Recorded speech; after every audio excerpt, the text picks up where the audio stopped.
نحمده ونصلي على رسوله الكريم أما بعد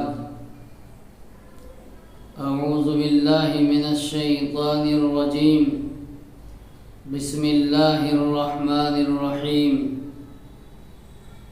وما محمد إلا رسول قد خلت من قبله الرسل أفإن مات أو قتل انقلبتم على أعقابكم فلن يضروا الله شيئا وسيجزي الله الشاكرين۔ سامعین، کچھ عرصے کے بعد ہم آپ سے پھر محو گفتگو ہیں۔ آج ہماری گفتگو کا عنوان ماہ ربیع الاول سے جو تاریخی واقعات وابستہ ہیں ان کے اوپر اور جو خرافات و قبیحات و بدعات اس ماہ ربیع الاول کے اندر کی جاتی ہے ان منہیات پر روشنی ڈالنا ہے۔ اللہ کے نبی صلی اللہ علیہ وسلم کی بعثت، آپ کی تشریف آوری، آپ کا دنیا کے اندر آنا، یہ تمام انسانی برادری ہی کے لیے نہیں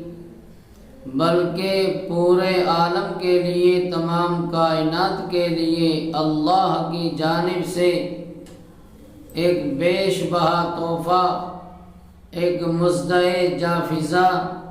ایک خاص انعام ہے۔ اللہ کے نبی صلی اللہ علیہ وسلم سے تمام دنیا کے اندر امن کا پیغام پہنچا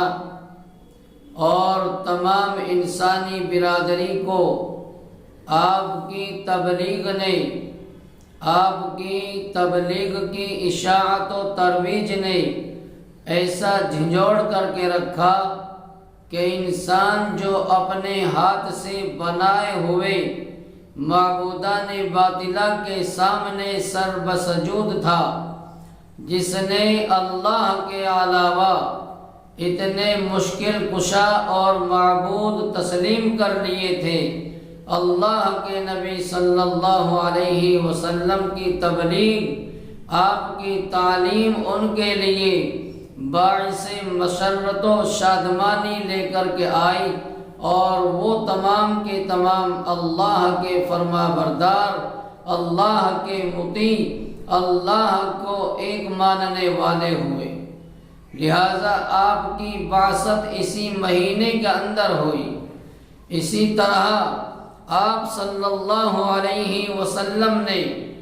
ایک دن یا 2 دن نہیں، 13 سال تک مشقتوں والی زندگی برداشت کی، آپ نے صعوبتیں جھیلی، آپ نے دقتوں کو اٹھایا، آپ نے اپنے بدن پر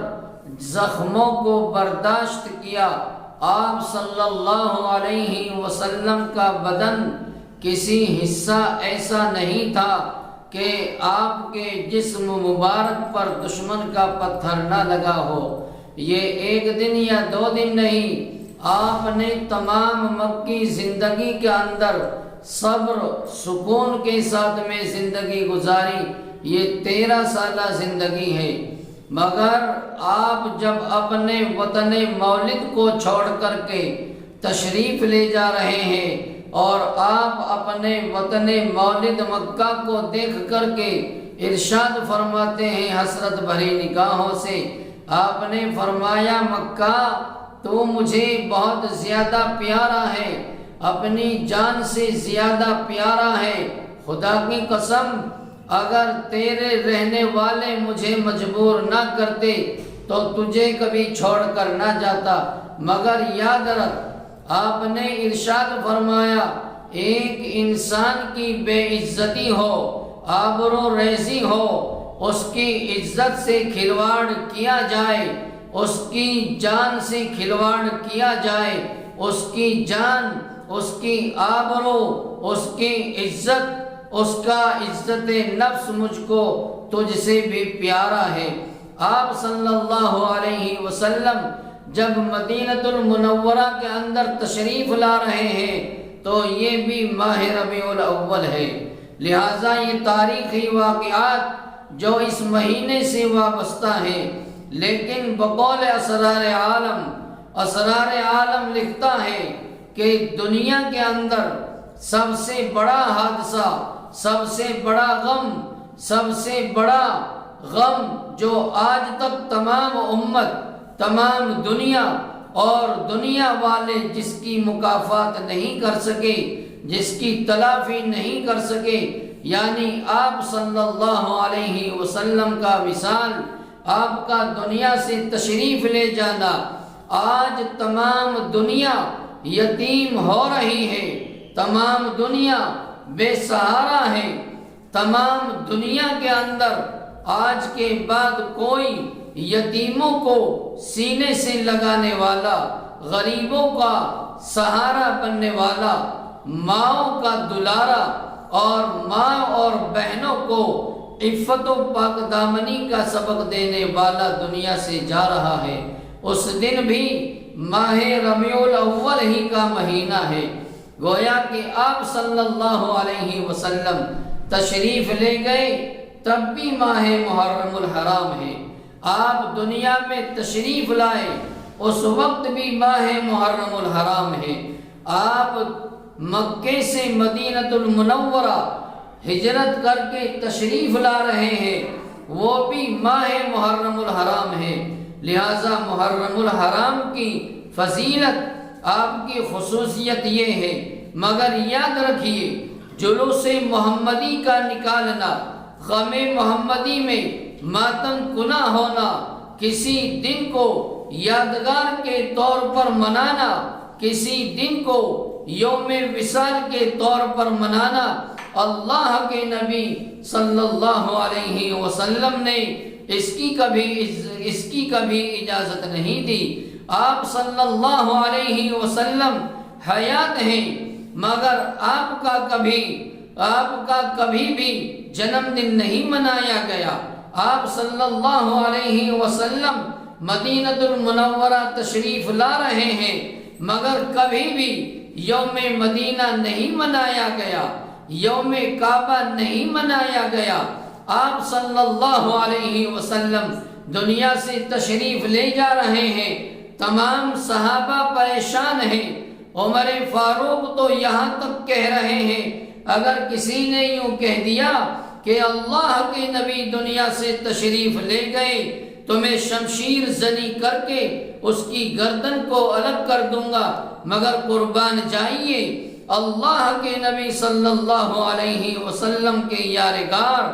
آپ کے صدیق، آپ کی نبوت کی سب سے پہلے تصدیق کرنے والے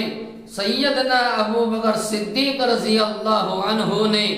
آیت کریمہ ارشاد فرمائی، وَمَا مُحَمَّدٌ إِلَّا رَسُولٌ قَدْ خَلَتْ مِن قَبْلِهِ الرُّسُلُ أَفَإِن مَاتَ